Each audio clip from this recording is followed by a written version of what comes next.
is Jane Austin, and I'm in the Honors Mentorship program, which means I have an internship. So I chose nursing as my career field, and I work at the Peach Clinic where I just intern and I get to learn more about nursing, which is really interesting to me. And in addition to that, we also have a capstone project we have to present and give. And I chose to focus on genetic predisposition due to the fact that a lot of people I work with at the clinic don't know their family history, and it's kind of concerning because you don't know what genes are inside of you if you don't know your family history. So if you don't know that, you can't know what diseases you're predisposed to. So my essential question is, how can we minimize our health risks by learning more about our genetic predisposition and lifestyle choices? So first of all, we have to talk about what is genetic predisposition and what does this mean for our bodies. Genetic predisposition means that you have an increased chance of developing a disease due to genetic makeup you receive from your parents. These diseases do not only stem from your parents, though, they can come from grandparents or relatives.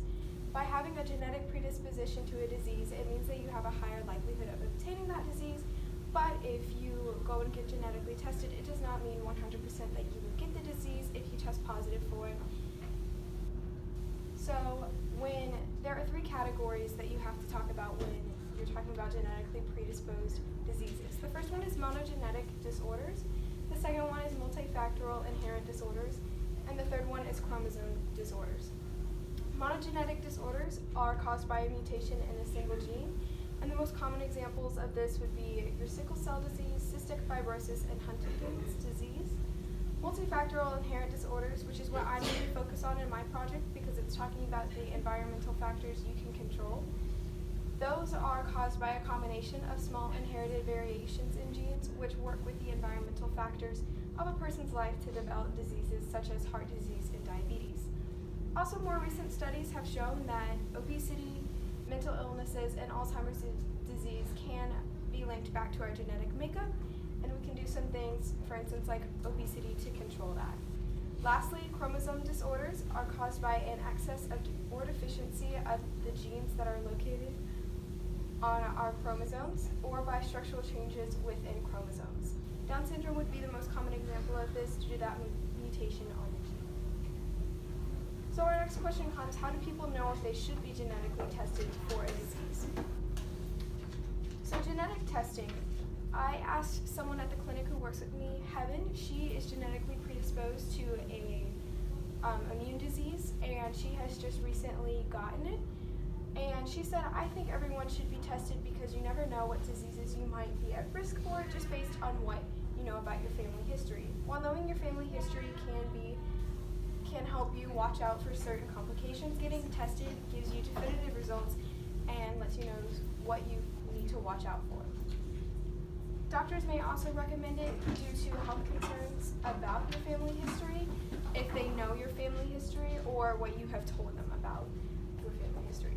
By talking with your doctor, they can refer you to places that might be less expensive or better for your insurance depending on what you have.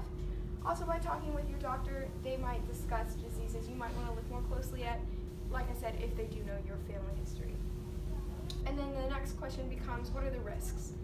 Well, there is almost no risk to getting genetically tested, especially if you're just getting tested because, say, if you were adopted and you don't know your parents. However, if you are an expectant mother, prenatal testing can sometimes lead to miscarriages, but this is a very rare occurrence if you do want to get tested for that. So, how can we improve our lifestyle choices by knowing our genetic makeup? And while it seems pretty common, diet and exercise is the most common way if we focus on those multifactorial inherent disorders.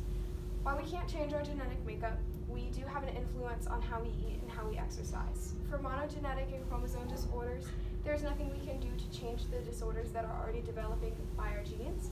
However, like I said, for the multifactorial inherent disorders, we can have an impact on how we allow those to develop in our bodies. By changing the environmental factors surrounding us, we can decrease the likelihood of becoming obese. So, for instance, if your mother and father are obese and you have that gene inside of you, it's very important that you start early and making sure you're watching what you eat and always getting good amount of exercise. That way you can try and lessen that likelihood since you do have that increased chance of becoming more obese. Like if you have a low metabolism, that would just help increase it versus people who do not have a genetic predisposition to it and have a high metabolism. Diets do not have to be extreme measures to lose weight, but it is important to watch what we are putting into our bodies. Like doctors always say, we are what we eat, so we should definitely focus on the food groups that are more important to us rather than the fat servings that are harder to take off of our bodies. Exercise is important because it is how we lose our energy to minimize the fat percentage in our bodies, and this decreases our fat percentage. So going back to answering my essential question, we have talked about what genetic predisposition is and our lifestyle choices. So we can minimize our health risks by knowing what our genetic predisposition is and getting genetically tested to know what's going on inside our bodies that we can't control, and then we can control our environmental factors outside of our bodies to help not develop diseases if possible.